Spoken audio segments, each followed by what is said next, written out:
Assalamualaikum warahmatullahi wabarakatuh. Perkenalkan, nama saya Mas Suhardianto, NIM 1904080, Prodi Budidaya Tanaman Perkebunan Diploma 3, mata kuliah mengelola anggaran, dan materi yang saya akan bawakan identifikasi jenis pekerjaan. Yang pertama ialah persiapan lahan dan peremajaan.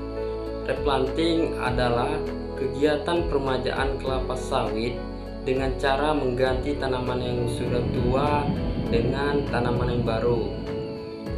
Tujuan replanting ialah untuk keseragaman tanaman kelapa sawit, memperbaiki kerapatan tanaman kelapa sawit, dan mengganti tanaman yang tidak unggul menjadi unggul, dan menghasilkan produksi yang lebih baik.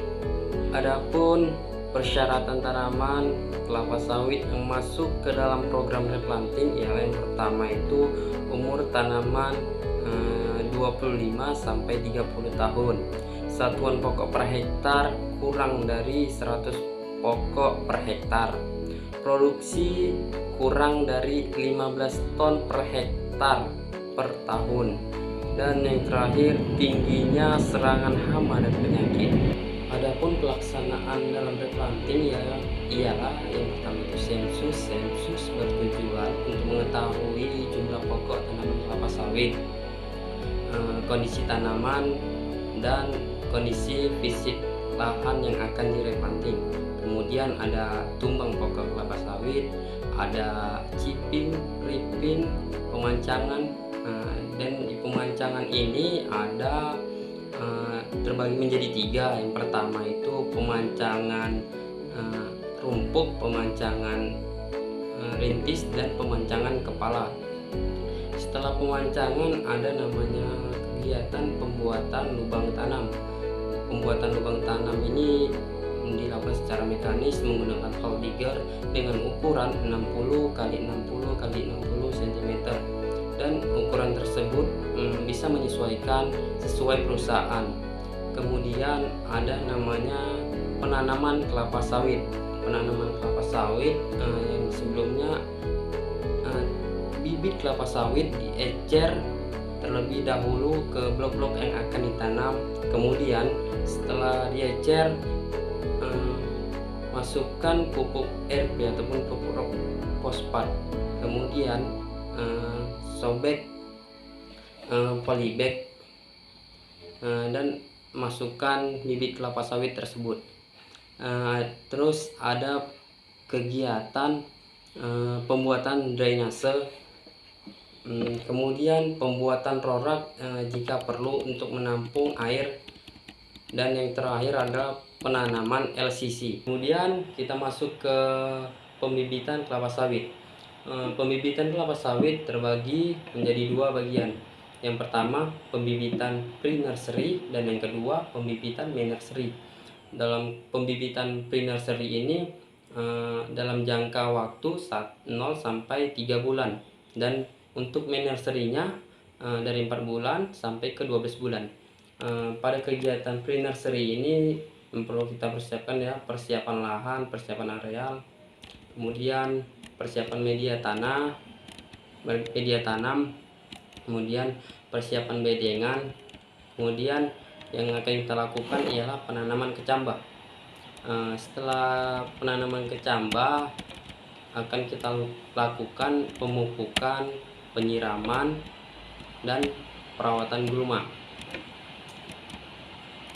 Dan tidak lupa pada kegiatan pre-nursery ini ada namanya kegiatan seleksi. Seleksi ini untuk tanaman yang tidak tumbuh secara normal.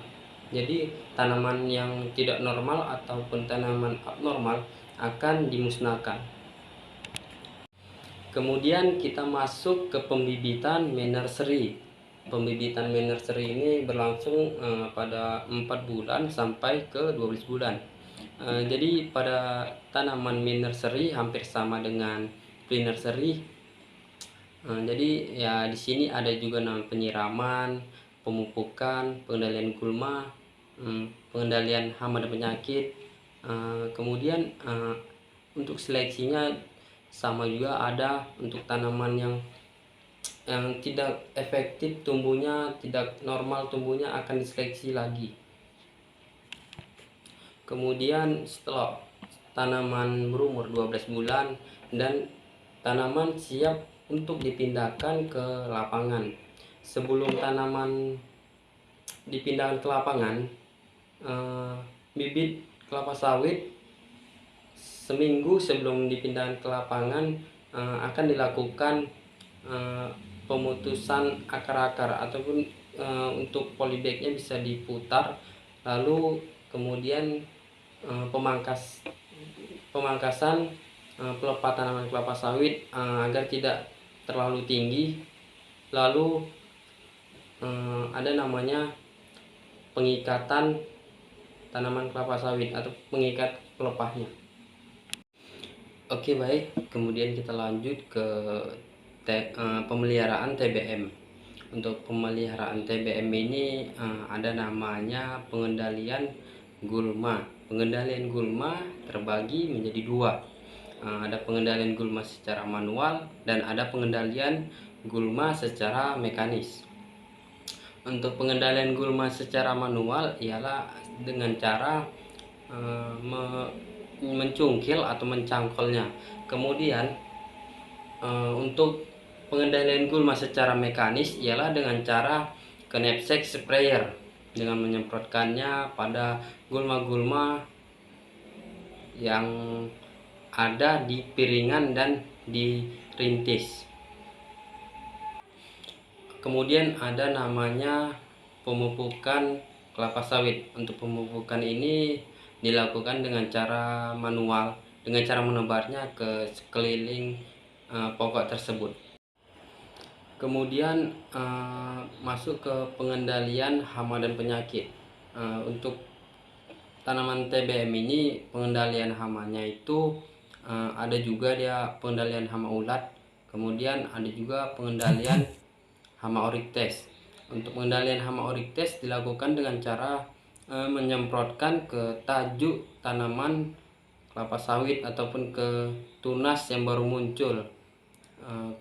Itu menggunakan alat knapsack sprayer. Kemudian untuk hama oryctes bisa juga pengendaliannya dengan cara manual, yaitu dengan cara mengutip oryctes pada di daerah tanaman kelapa sawit tersebut. Kemudian ada namanya kegiatan kastrasi. Kastrasi adalah kegiatan membuang semua produk generatif baik bunga jantan maupun bunga betina. Dan pada tanaman TBM ini pemupukan itu dilakukan agar untuk membantu pertumbuhan vegetatifnya. Setelah itu sebelum 6 bulan ke TM akan diberhentikan kastrasi ini dan membiarkan bunga jantannya tidak dipotong agar memancing serangga Eladobius untuk penyerbukan tanaman kelapa sawit. Peliharaan tanaman menghasilkan. Tanaman menghasilkan ialah sebagaimana kita memelihara tanaman yang sudah berproduksi agar tetap menghasilkan produksi yang tinggi dan berkelanjutan. Untuk umur tanaman menghasilkan dimulai dari tanaman berumur lebih dari 3 tahun.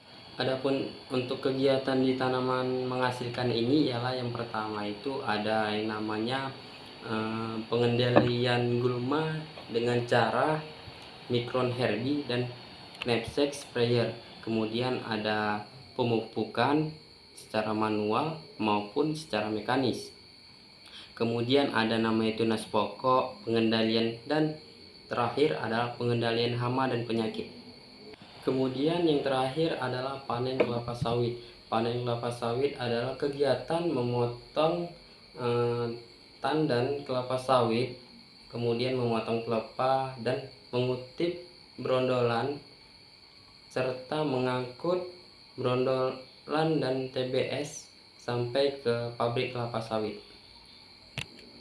Sebelum dilakukan panen kelapa sawit, 1 hari sebelum dilakukan panen kelapa sawit, yang akan dilakukan oleh mandor ialah melakukan perhitungan presentasi buah.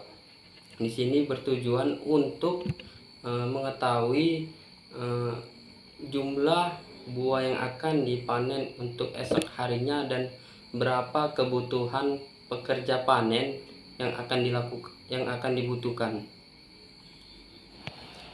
Mungkin cukup sekian pemaparan saya untuk identifikasi jenis pekerjaan pada tanaman kelapa sawit. Apabila ada salah kata dan kekurangan dari saya mohon maaf, dan saya sudahi. Wabillahi taufiq wal hidayah. Assalamualaikum warahmatullahi wabarakatuh.